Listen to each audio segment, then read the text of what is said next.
Business breakfast షోకి స్వాగతం. Last night US markets positive గా క్లోజ్ అయ్యాయి. అఫ్ కోర్స్ నాస్డాక్ నష్టాలతో వచ్చినప్పుడు డౌజన్స్ S&P 500 రెండు కూడా పాజిటివ్ గా క్లోజ్ అయ్యాయి. మానిటరీ సపోర్ట్ కొనసాగుతుంది ఎకానమీకి అంటూ జెనెట్ ఎలెన్ ప్రకటించడం మార్కెట్స్ కొంత ఉత్తేజాన్ని ఇచ్చింది. ఈ నేపథ్యంలో ఏషియన్ మార్కెట్స్ లో పాజిటివ్ ట్రెండ్ కనిపిస్తుంది.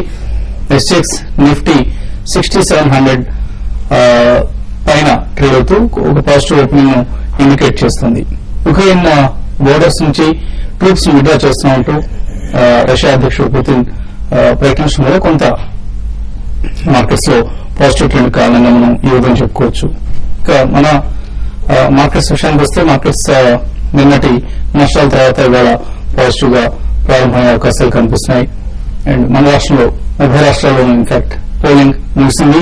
తెలంగాణ కంటే ఆంధ్రప్రదేశ్ లో పోలింగ్ శాతం పెరగడం 76% నమోదు కావడం అభినందనీయం. అయితే కొన్ని చోట్ల హింసాత్మక సంఘటనలు చోటు చేసుకోవడం విచారకరం. సో నిన్న హైదరాబాద్ రోడ్స్ ని చూస్తే ట్రాఫిక్ సంచారం గణనీయంగా తగ్గింది. ఇక్కడ నుంచి సీమాంధ్రలో తమ సొంత ప్రాంతాలకు ఓటు వేసేందుకు చాలా మంది వెళ్ళటం గమనించాం. వేలాది మంది, మేబీ లక్షల్లో కూడా ఉందేమో తెలియదు. సో ఇక్కడ నుంచి సొంత ఊళ్ళకి వెళ్లి ఓటు వేద్దామన్న వీళ్ళ ఉత్సాహం చూస్తే ముచ్చట వేసింది. అయితే హైదరాబాద్ లో నివాసం ఉంటున్న వారికి ఇక్కడే ఓటు ఉండాలి, that is the law. So ఇక్కడ నివాసం ఉంటున్నారు కాబట్టి ఇక్కడే ఓటు వేసే ప్రయత్నం చేయాలి. మేబీ నెక్స్ట్ ఎలక్షన్స్ కు ఈ ట్రెండ్ మారుతుందని చూద్దాం. అండ్ పోటీ ప్రధానంగా జగన్ రెడ్డి అండ్ చంద్రబాబు నాయుడు పార్టీల మధ్య జరిగింది. సో అనుభవజ్ఞులైన చంద్రబాబు గత ట్రాక్ రికార్డ్ చూసి ఓటు వేశారా, లేకపోతే దివంగత ముఖ్యమంత్రి వైఎస్ రాజశేఖర రెడ్డి ఇమేజ్ పై ఆధారపడిన జగన్ రెడ్డికి ఓటు వేశారన్నది మరొక 8 రోజుల్లో తెలబడుతుంది. అండ్ మన మార్కెట్స్ కూడా ఇది కీలకం. ఎందుకంటే మన రాష్ట్రంలో ఎవరికి ఎన్ని సీట్స్ వచ్చాయన్నది ఎన్డీఏకి కూడా మద్దతు లభించే అవకాశం ఉంటుంది. ఇటు చంద్రబాబు గెలిచినా జగన్ రెడ్డి గెలిచినా కూడా ఇద్దరు బహుశా బీజేపీ నేతృత్వం ఎన్డీఏ ప్రభుత్వానికి మద్దతు ఇచ్చే అవకాశం ఉంది. సో ఈ నెంబర్స్ కూడా కీలకంగా భావిస్తున్నాయి మార్కెట్స్. స్టాక్ మార్కెట్స్ లో నిన్న చాలా రోజుల తర్వాత కొంత పానిక్ సెల్లింగ్ గమనించాం. ఎగ్జిట్ పోల్స్ 3 సెషన్స్ వ్యవధి మాత్రమే మిగిలిన నేపథ్యంలో పానిక్ సెల్లింగ్ వచ్చింది. నిన్న లార్జ్ క్యాప్ ఐటీ స్టాక్స్ పతనం అయ్యాయి. సిఎన్ఎక్స్ ఐటీ 2.5% నష్టపోవడం చూసాం. అయితే బ్యాంక్స్, సిక్లికల్స్, ఐటీ నష్టపోయింది కదా అని బ్యాంక్స్ ను సిక్లికల్స్ ను కొన్నారంటే అది కూడా లేదు. బ్యాంక్స్ అండ్ సిక్లికల్స్ కూడా అమ్మకాలు రావడం కొంత ఆందోళన కలిగించింది. 6650 లెవెల్ ను నిఫ్టీ టెస్ట్ చేసింది.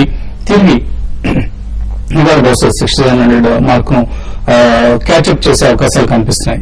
సో ఇక్కడ మేబీ ఇక్కడ ఇటువంటి తరుణంలో, ఇటువంటి సమయంలో ఎగ్జిట్ పోల్స్ మరొక 3 రోజుల్లో, అలాగే నెక్స్ట్ 1 వీక్ లోపులోనే పూర్తి స్థాయి ఫలితాలు మనకు అందుబాటులోకి రాబోతున్నాయి పార్లమెంట్ ఎన్నికలకు సంబంధించి. ఈ నేపథ్యంలో బుకీస్ లో కావచ్చు, ట్రేడర్స్ లో కావచ్చు, పంటర్స్ లో కావచ్చు కొంత నర్వస్నెస్ ఉంటుంది. ఇక్కడ వాళ్ళ పొజిషన్స్ ను స్క్వేర్ అప్ చేసుకోవడం లేదా ప్రాఫిట్స్ బుక్ చేసుకోవడం, కొంత సెల్ చేసి క్యాష్ చేతిలో పెట్టుకున్నాం అనుకోవడం కావచ్చు. ఇటువంటివన్నీ కూడా మార్కెట్స్ మీద పనిచేసే అంశాలు. అందువల్ల మనం నిన్నటి నష్టాలకు పెద్దగా కారణాలు వెతకడం అవసరం లేదు. So f i data, foreign investors data ఒకసారి చూస్తే ఆశాజనకంగా ఉంది. ఇన్ఫాక్ట్ నిన్న నెట్ బయింగ్ కేవలం 119 కోట్ల నెట్ బయింగ్ కనిపిస్తుంది క్యాష్ మార్కెట్ లో. అయితే క్యాష్ వాల్యూమ్స్ పుంజుకున్నాయి. మొన్నటి 3000+ క్రోర్స్ తో కంపేర్ చేస్తే నిన్న 9000 క్రోర్స్ గ్రాస్ వాల్యూమ్స్ కనిపించింది. అంటే గ్రాస్ బయింగ్, గ్రాస్ సెల్లింగ్ చూస్తే 9000 క్రోర్స్ వర్త్ ట్రేడింగ్ జరిగింది. అంటే 3 times క్యాష్ వాల్యూమ్స్ పెరగటం మనకు కొంత surprising factor. Nifty call options లో అమ్మకాలు కొనసాగించినప్పటికీ, అలాగే ఇన్ఫోసిస్, టీసీఎస్ లాంటి కౌంటర్స్ లో FIIs delivery based selling, Infosys లో 400 crores ప్లస్, అలాగే టీసీఎస్ లో మరొక 400+ crores సెల్లింగ్ చూసాం ఎఫ్ఐఎస్ నుంచి. అయితే లోవర్ లెవెల్స్ లో కొన్నారా అన్న అనుమానాలు మళ్లీ ఇదే కౌంటర్స్ ను స్క్వేర్ చేస్తున్నారు. ఎందుకంటే 120 కోట్ల నెట్ పాజిటివ్ క్యాష్ బయింగ్ కనిపిస్తుంది. అంటే ఇన్ఫోసిస్, టీసీఎస్ ని తిరిగి కొన్నారా, లేకపోతే ఇదేదైనా పోర్ట్ఫోలియో చర్న్ చేసి స్టేట్ బ్యాంక్ ఆఫ్ ఇండియా, ఎందుకంటే ఎస్బీఐ నిన్న ఇంతటి నష్టాల్లో కూడా 1% లాభంతో క్లోజ్ కావడం చూసాం. సో ఇటువంటి స్టాక్స్ ఎలాంటి ఎస్బీఐ లాంటి స్టాక్స్ కి ఏమన్నా దీన్ని మళ్లించారా అన్నది ఆసక్తికరం.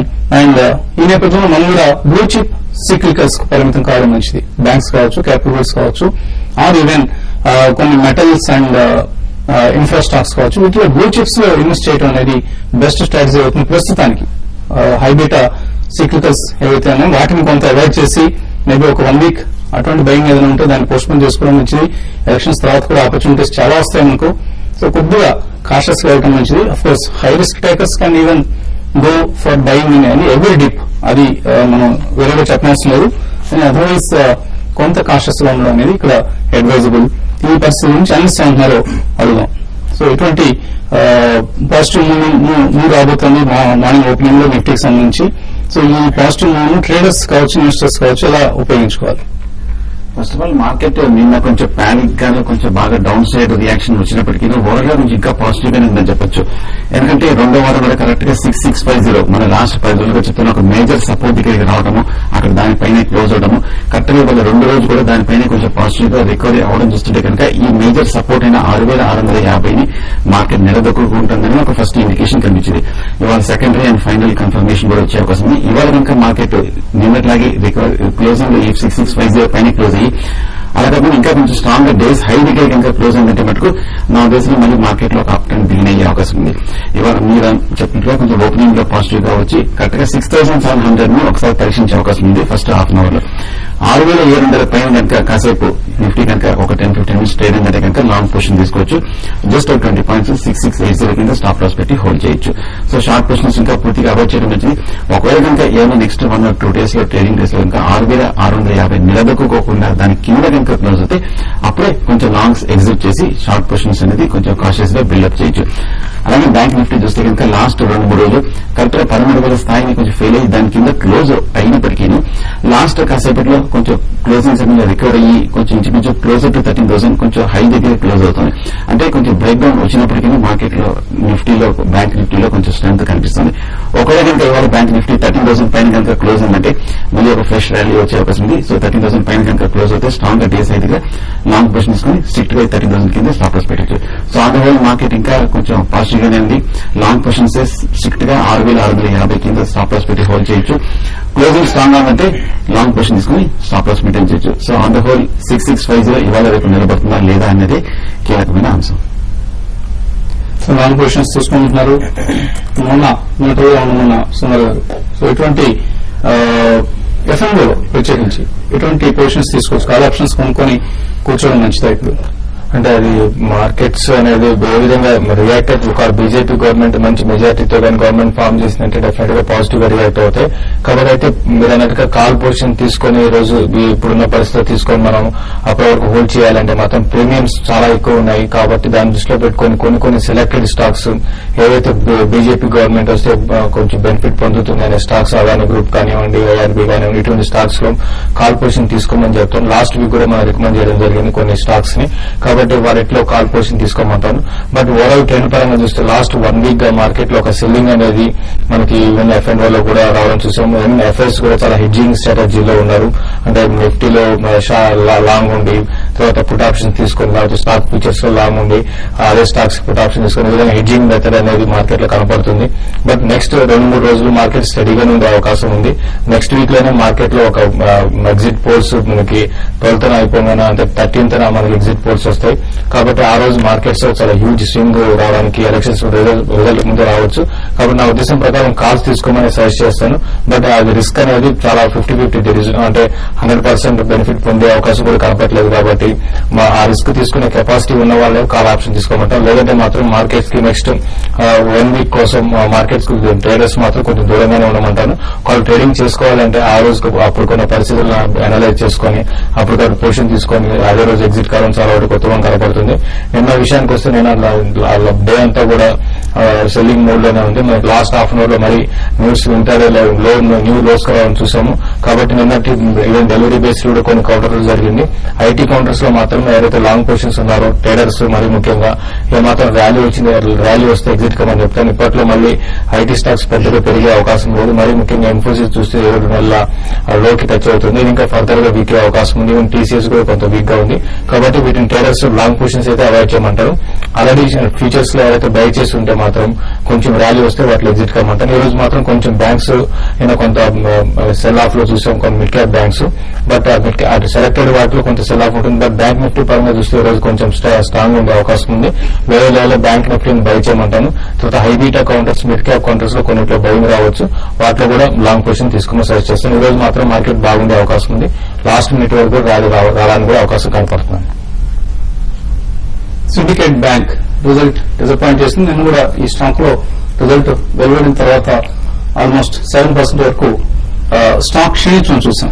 సో మేబీ ఇంకొక క్వార్టర్ వెయిట్ చేయాల్సిన అవసరం ఉందా, ఇటువంటి mid cap public sector banks లో ఉన్న అనుమానాలు వస్తున్నాయి. సిండికేట్ బ్యాంక్ కావచ్చు, విజయ బ్యాంక్ కావచ్చు, ఇటువంటి బ్యాంక్స్ ప్రకటించిన రిజల్ట్స్ చూస్తే.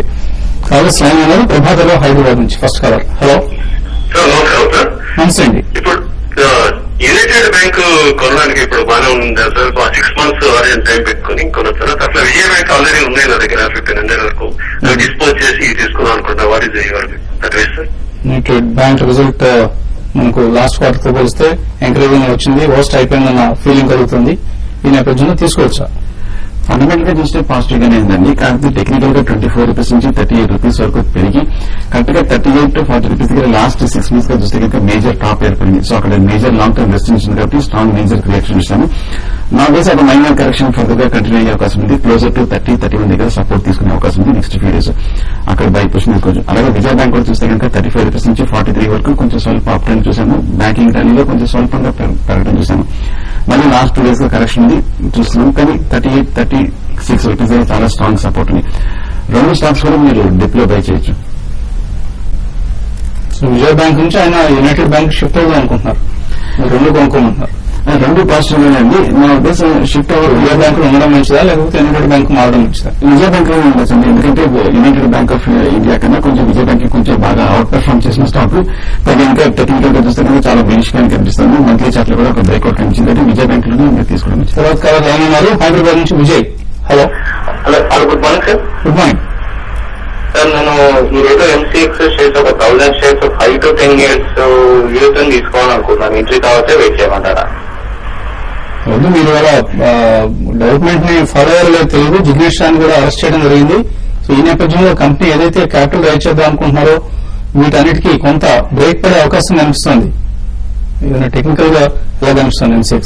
అంటే రీసెంట్ గా చూస్తే ఒక మంచి ర్యాలీ వచ్చి స్టాక్ లో మళ్ళీ ర్యాలీ అనేది అయిపోయినట్టు మనం చూస్తున్నాం. అంటే దగ్గరగా మనకి 600 పై నుంచి మళ్ళీ స్టాక్ లో కరెక్షన్ చూసాము. ఇది కొంత వీక్ కావడానికి అవకాశం ఉంది. ఇటువంటి టైంలో ఏదంటే ఇటువంటి రిస్కీ బెట్స్ అంటే ఇక్కడ నుంచి పెరగడానికి కూడా ఛాన్సెస్ ఉన్నాయి, బట్ చాలా తక్కువ ఉన్నాయండి. కాబట్టి ఇటువంటి రిస్కీ బెట్స్ కన్నా మీకు సేఫ్ బెట్స్ గా మీరు బై చేసుకోమని చెప్తాను. ప్లస్ ఎలక్షన్స్ దృష్టిలో పెట్టుకుని అటువంటి స్టాక్స్ లో మనకి పొజిషన్ తీసుకోవడం చాలా వరకు పెట్టండి. మనం చూసాం, నేను న్యూస్ రావడం కూడా చూసాం, జిగ్నేష్ అరెస్ట్ చేయడం. సో ఈ ప్రాసెస్ అంతా ఉంది కాబట్టి ఎప్పట్లో స్టాక్ లో పెద్దగా పెరిగే అవకాశం 540-550 లెవెల్స్ దాటే అవకాశం లేదు. కాబట్టి మీకు బై చేయాలనుకునే ఆలోచన కొంచెం దానికి బయటకు వచ్చి వేరే స్టాక్ ని బై చేసుకోమని చెప్తాను. మార్కెట్స్ చాలా బాగున్నాయండి. ఈ నేపథ్యంలో చాలా ఫండమెంటల్ గుడ్ కంపెనీస్ ఉన్నాయి, బ్లూ చిప్ స్టాక్స్ ఉన్నాయి. ఇటువంటి స్టాక్స్ కు పరిమితం కావడం మంచిది. Avoid speculative stocks like this MCX కావచ్చు, ఈవెన్ ఫైనాన్షియల్ టెక్నాలజీస్ కూడా ప్రస్తుతానికి అవాయిడ్ చేయండి.